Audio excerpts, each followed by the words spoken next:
Hello and welcome to another lesson on the reading subtest. In this particular one, we're looking at the tips. You definitely need these strategies to help you as you prepare for the test, and even on the day of the test, what you're supposed to do to be able to get the minimum of 30 correct answers that you need to get the B.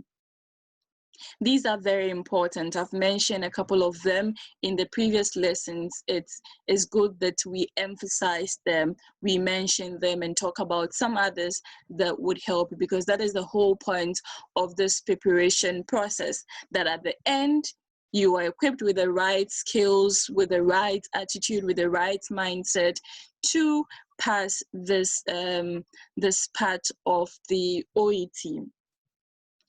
To be able to get your hand on the subtest, you should be able to develop your reading and comprehension skills out of the context of the test. Prior to using sample OET materials, you should be able to read text of the varied types that we've talked about in the previous lessons. Documents, policy documents, procedural documents, short text, long text. They may not necessarily be for the health sector, but you can as well read them. Even if they are for the health sector, they shouldn't be sample OET materials. And while you do that, try to build your reading and comprehension skills. Read and summarize. Read and ask yourself questions. Okay, you can read a text, set some questions for yourself, read again and answer them. Through this, you're building yourself. And they shouldn't be texts that are easy to understand. You can pick, you can pick journals and read portions of them. You can go to academic websites and get some feature articles and all. Use text that are meant for the academic community, not just tabloid stories that are published for entertainment sake, or for for them to go viral and all of that. Read text that are meant for a particular community within the academic sector. It could be for linguistics, it could be for science, it could be for the environment, any aspect of life at all, any subjects at all, but they should be for the academic community. And once you're done building yourself via that process, then you can now deal with OET sample materials to get a better feel of what the test is like. You should be able to manage your time very well, especially during the part A. You have just 15 minutes to answer 20 questions, and it would take a lot of hard work to be able to do that in that number of minutes. Definitely during your first try, while you're practicing, you wouldn't be able to finish. But as time goes on, as you build your skills, your reading and comprehension skills, you should be able to do this in good time. Then the rest of the 45 minutes for the parts B and C, during which you're answering 22 questions. Although it seems as if you have good time to answer each of the questions, you need to be able to work fast, because you're looking at about 2 minutes on each of the questions that you have. You should apply the right skills in the 3 parts of the subtest, as each of them focuses on different skills. You're looking at speedy reading in part A, you're looking at thorough and extended reading in parts B and C. You're looking to identify specific information, just opinions and attitudes and all of that. You should be able to get the best strategies, the best skills to finding these out. For example, if you're looking at if you're looking to get specific information, how do you do that? So you read the question. The question should always guide you as to what to do. The questions would determine what you're looking for.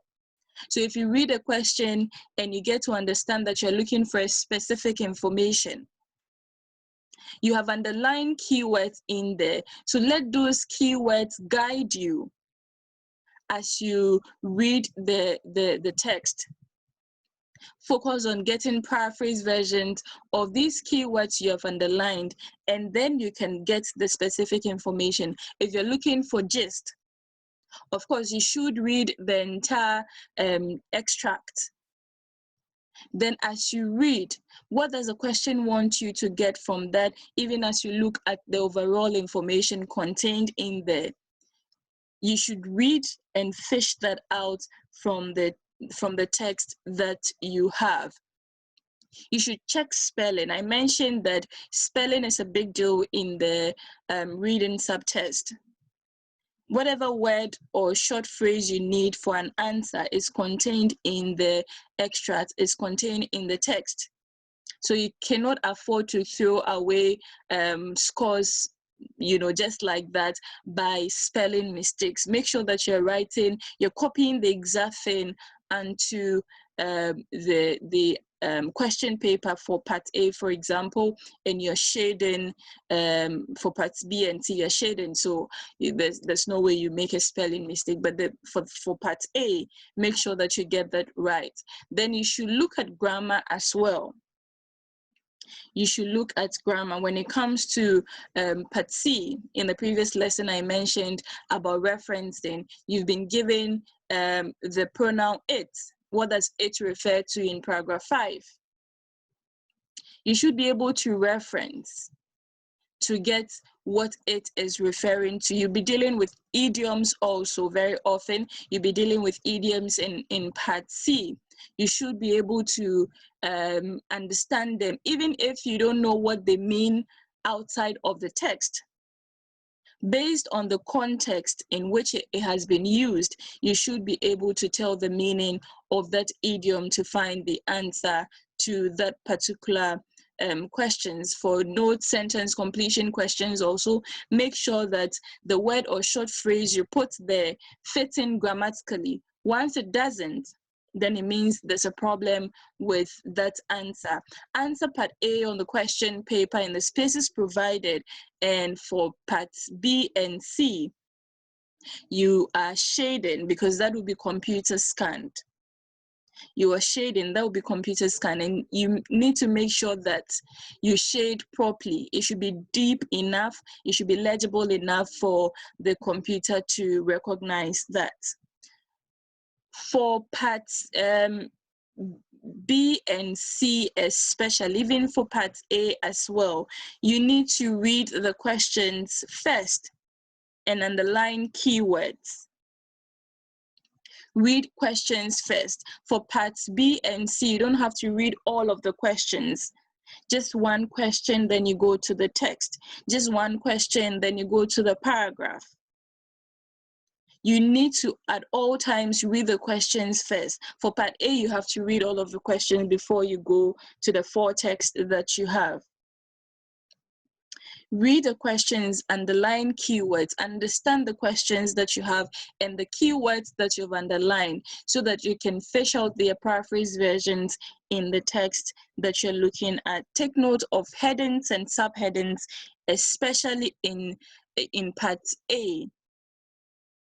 The headings and the subheadings are important because if you look at the questions on face value, you can trace them to which text they belong to when it comes to finding information to answer them. So you need to be able to look at them. Then follow paragraph leads in questions in part C. I've already talked about this in the previous lesson, that the arrangement of the questions would correspond with the paragraphing. So you need to be able to link and follow the leads to be able to get this done. You shouldn't also get frustrated, because once that happens, your brain wouldn't be able to process what you're doing very well. You need to take your time, even as you're practicing.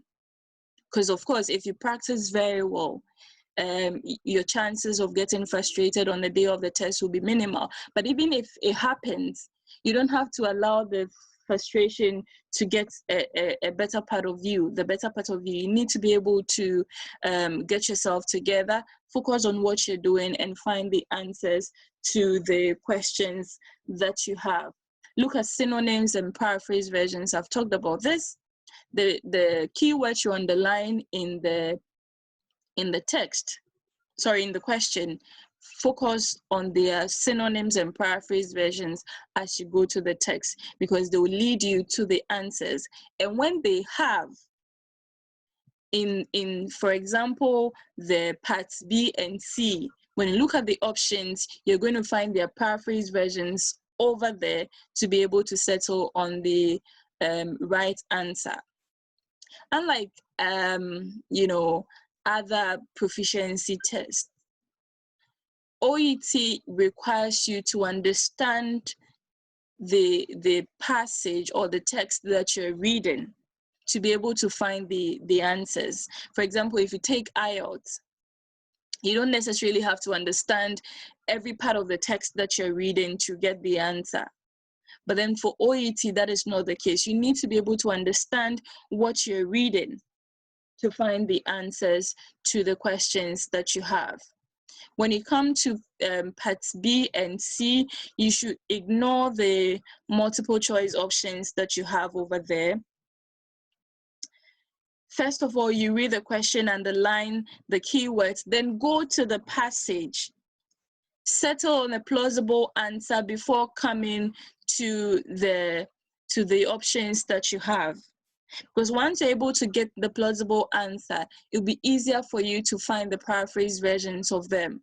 Otherwise, you'll be very confused when you have read the options before going to read the extracts to find the answers from there.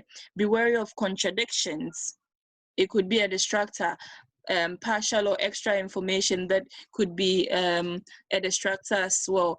As for the not talked about options, it's easier for you to get them out of the options that you have. I hope these tips helps you. These tips help you very much in your preparation. If there are any questions, of course, when you meet for the live classes, you can always ask them. All the best in your preparation, and see you in the next lessons.